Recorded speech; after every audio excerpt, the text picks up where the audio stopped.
Our next inductee I got to meet last night, and he is quite the man. I really enjoyed his company, and you can just see the entrepreneurship and the drive that this individual has. Our next inductee is Vance J. Hinton. He is of the alumni class of 1975. He graduated from Purdue with a bachelor's degree in electrical engineering, an accomplished entrepreneur, and he's created numerous successful electrical manufacturing companies, and currently serves as an owner and chairman of the Board of Loadbanks Dir. In addition to electrical endeavors, he also owns and manages a diversified real estate and investment portfolio. These business achievements rank among the 99.9 net worth percentile in the United States of America. He enjoys the restoration of the Historic Faust Hotel. I encourage you to get online and check it out. It's absolutely amazing. And the recent expansion into the beverage industry with the Faust Brewing Company, both in New Braunfels, Texas. He even owns a building in our downtown, which he has beautified, and it's really helping Frankfort out a lot. So ladies and gentlemen, our next inductee, Vance J.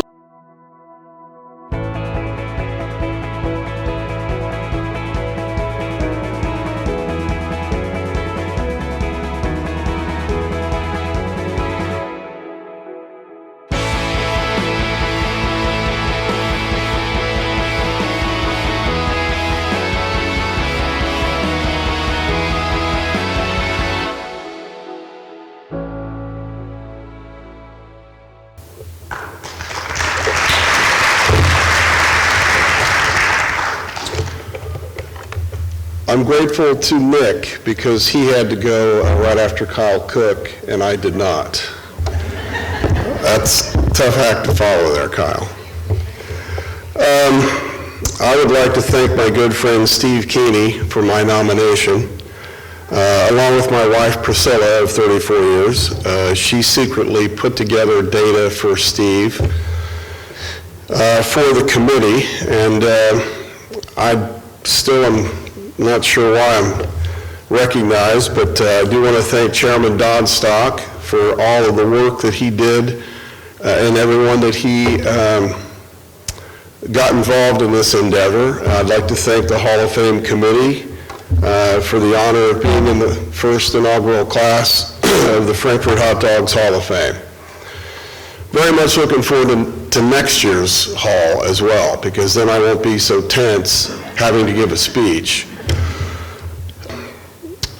When I was born at the Frankfort Hospital in 1957, my father was 47 years old and my mother was 37. They insisted that I was planned. Now,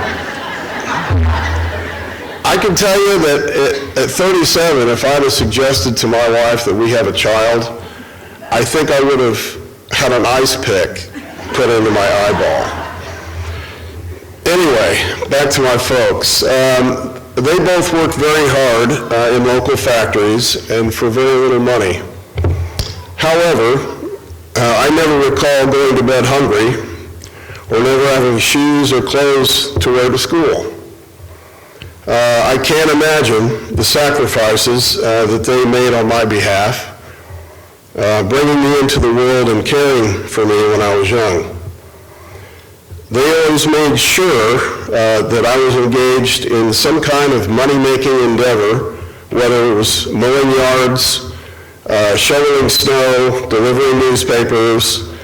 I was thinking about it, and I couldn't recall ever having an allowance as a young person. My parents taught me that if I wanted something, I would need to work hard for the money to pay for it. I didn't realize then how much this profound lesson of hard work and sacrifice that my parents instilled in me was going to affect my life and my future. I grew up in Woodside, and as a kid, I played sports with guys like Gary Cooper.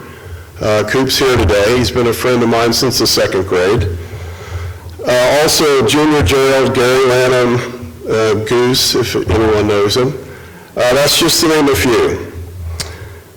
We had a teacher and coach there by the name of Walt Harrison.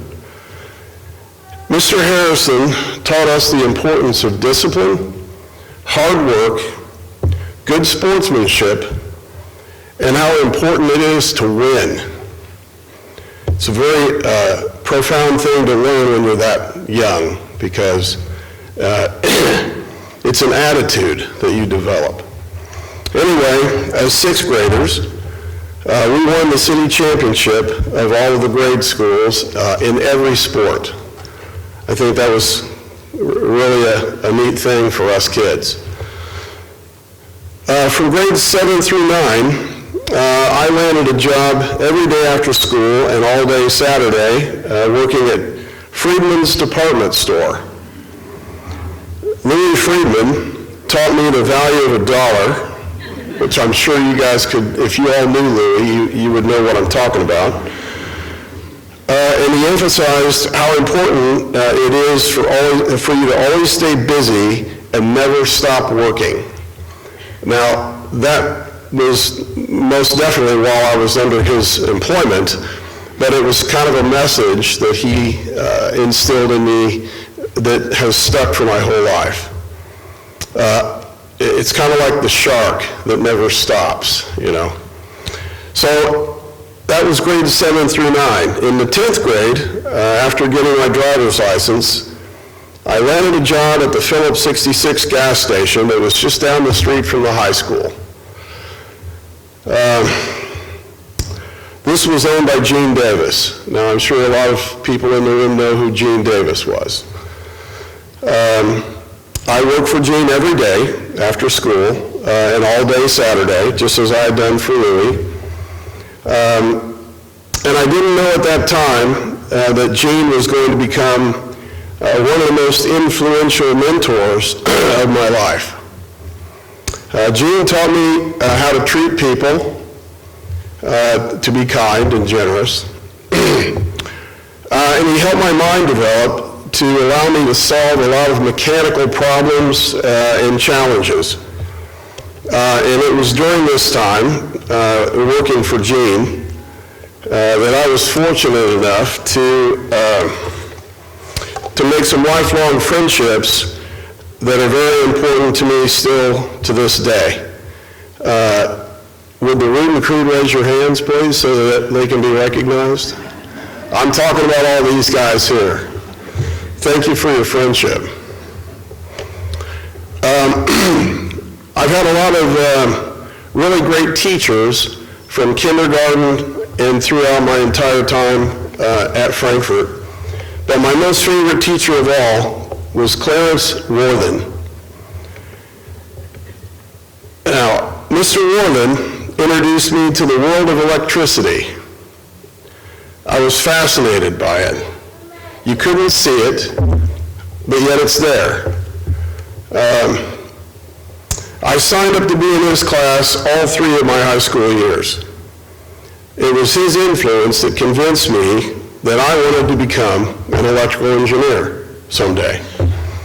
Mr. Worthen explained that it would be a long and difficult road to reach that goal, but with hard work and patience, anything is possible. So there's that hard work theme again. I've worked for a lot of people in this town that instilled in me, always work hard. My brother, Dan Goodnight, and Dan, would you raise your hand, please? There he is. He stressed to me the importance of education. So while still working for Gene, and after graduating from Frankfort High School, I commuted to IUPUI in Kokomo. Many nights my classes were late after working all day for Gene. So I would stay with my brother and my sister-in-law, Sandy Lappin, who she was her maiden name. I would stay at the house in Kokomo and then get up the next day and come back to work for Gene again.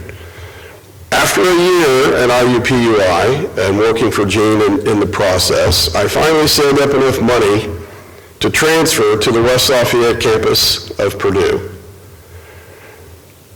I successfully graduated from Purdue, and shortly thereafter, I sat down with Gene Davis, and I told him that I was very conflicted.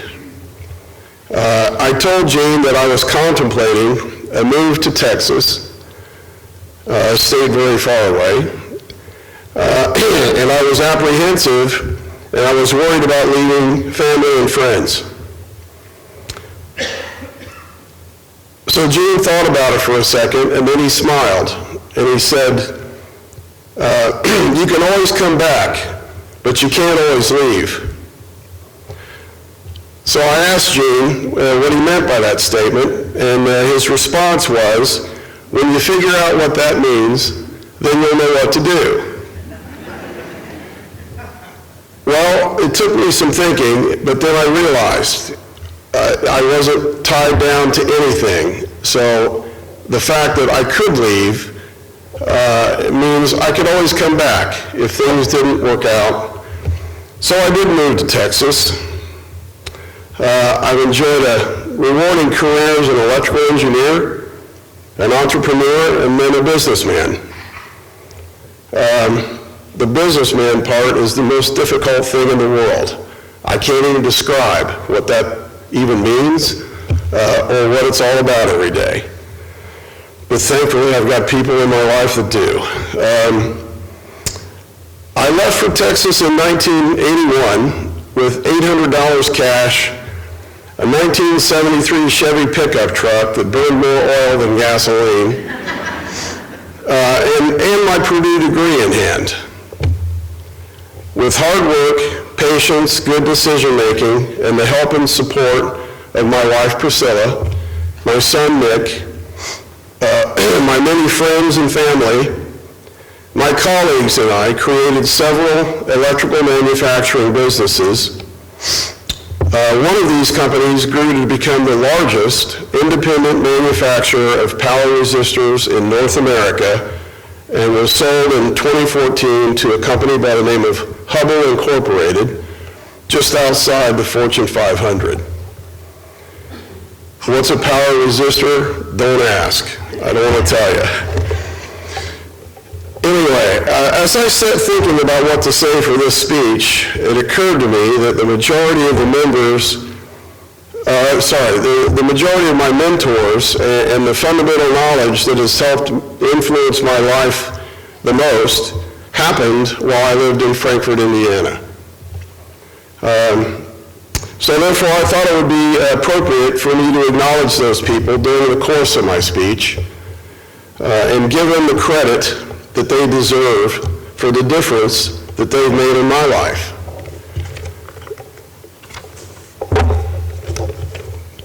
No matter my successes, I've always felt that it's important to stay humble and to never forget where you come from. And always treat others with kindness and respect. I urge every young person, especially Katie and Ashley, my handlers, to work hard, make sacrifices when necessary, be patient, and never feel like any goal is too lofty or unattainable, because it isn't. In closing, I'd like to reiterate that it's an extreme honor for me to be a part of this inaugural group of inductees. And no matter where my life journey may take me, I'll always be a Woodside woodchuck, a Purdue Boilermaker, and a Theta Chi, and I'll always be Frankfort hot dog proud. Thank you.